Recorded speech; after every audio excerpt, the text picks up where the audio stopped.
Hi, this is Benson Paul. Welcome to Post Market Session. ഇന്നത്തെ മാർക്കറ്റിലേക്ക് നോക്കുന്ന സമയത്ത് നിഫ്റ്റി ഇന്ന് ഗ്യാപ് ഡൗൺ ആയിട്ട് വീണ്ടും ഇന്നലെ എങ്ങനെയാണോ മാർക്കറ്റ് ഓപ്പൺ ചെയ്തത് ഓൾമോസ്റ്റ് അതേപോലെ തന്നെ നിഫ്റ്റി വീണ്ടും 22,800 അരികെ ഓപ്പൺ ചെയ്യുന്നു.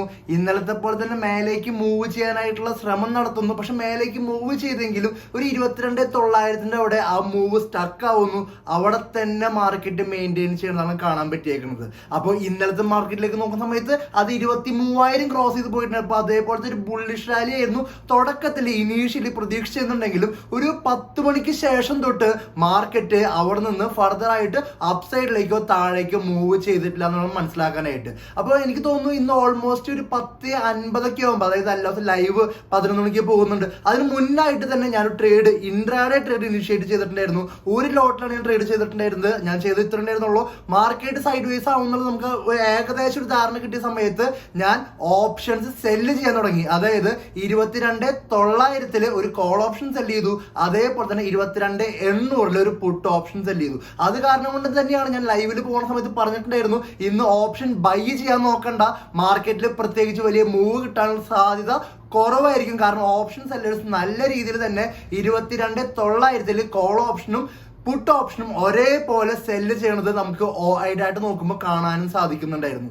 അതുപ്രകാരം തന്നെ നോക്കുന്ന സമയത്ത് ഞാൻ കോൾ ഓപ്ഷൻ സെല്ല് ചെയ്യുന്നത് ഓൾമോസ്റ്റ് 34 രൂപ പ്രീമിയത്തിൽ സെല്ല് ചെയ്യണത്. പുട്ട് ഓപ്ഷൻ ആണെങ്കിൽ ഓൾമോസ്റ്റ് ഒരു 13-15 രൂപയിലാണ് സെല്ല് ചെയ്തിട്ടുണ്ടായിരുന്നത്. അത് eventually put option completely zero ആയെങ്കിലും കോൾ ഓപ്ഷൻ നമുക്കറിയാൻ പറ്റും 22,900 തൊട്ട് മേലെ ആയിട്ടാണ് ഇന്ന് എക്സ്പയർ ചെയ്തേക്കുന്നത്. അതിൽ ഓൾമോസ്റ്റ് ഒരു 15-16 പോയിന്റ്, ഇപ്പൊ 13 രൂപ ബാക്കി ഇപ്പോഴും എടുക്കുന്നുണ്ട്. അപ്പൊ ചെറിയൊരു പ്രോഫിറ്റ് മാത്രമേ അതിൽ അക്വയർ ചെയ്യാൻ പറ്റിയിട്ടുണ്ടായിരുന്നുള്ളൂ. നമുക്ക് ടോട്ടൽ ക്യാപിറ്റൽ ഡിപ്ലോയിഡ് നോക്കുകയാണെങ്കിൽ ഓൾമോസ്റ്റ് ഒരു 3 lakh റുപ്പീസിനടുത്താണ് ഒരു ലോട്ട് സെല് ചെയ്യാനായിട്ട് മേലും താഴെ സെല് ചെയ്യാൻ ഉപയോഗിച്ചിട്ടുണ്ടായിരുന്നത്. അത് വെച്ച് നോക്കുകയാണെങ്കിൽ ഓൾമോസ്റ്റ് ഒരു 0.80%, 0.80% പ്രോഫിറ്റ് ആണ് ഇന്ന് എനിക്ക് ഗെയിൻ ചെയ്യാൻ പറ്റിയേക്കുന്നത് ഡിപ്ലോയിഡ് ക്യാപിറ്റലിന്റെ പുറത്ത്. അപ്പോൾ ഓവറോൾ നോക്കുന്ന സമയത്ത് ഈ മാസം കുഴപ്പമില്ലാത്ത രീതിയിലാണ് നിൽക്കുന്നുണ്ട്.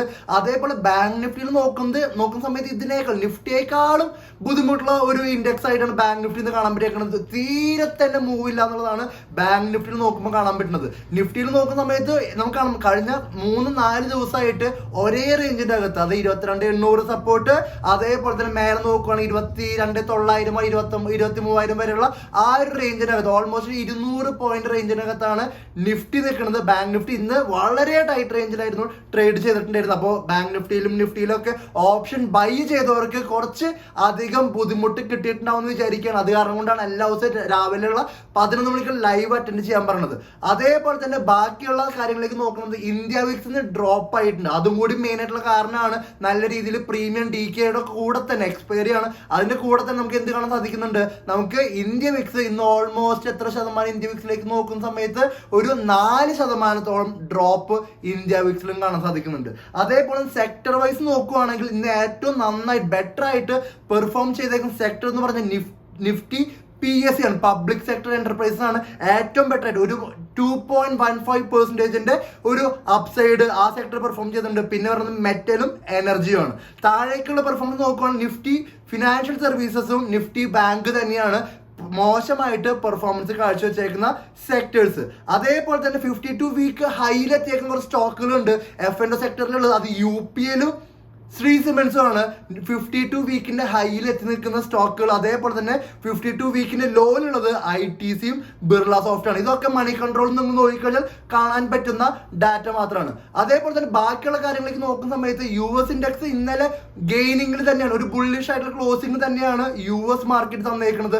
അതേപോലെ തന്നെ ഗോൾഡിലാണ് ഏറ്റവും കൂടുതൽ പെർഫോമൻസ് നടന്നുകൊണ്ടിരിക്കുന്നത്. കാരണം വീണ്ടും മറ്റൊരു റെക്കോർഡ് ഹൈ ആണ് ഗോൾഡ് ക്രിയേറ്റ് ചെയ്തേക്കുന്നത്. അതേസമയം നോക്കുകയാണെങ്കിൽ ബിറ്റ്കോയിൻ ആണെങ്കിൽ കഴിഞ്ഞ കുറച്ച് നാളുകളായിട്ടോ എനിക്ക് തോന്നുന്നു നവംബർ തൊട്ട് തന്നെ ഒരു റേഞ്ച് ബോണ്ട് അല്ലെങ്കിൽ സൈഡ് വേസ് ആയിട്ടാണ് ബിറ്റ്കോയിൻ മൂവ് ചെയ്തുകൊണ്ടിരിക്കുന്നത്.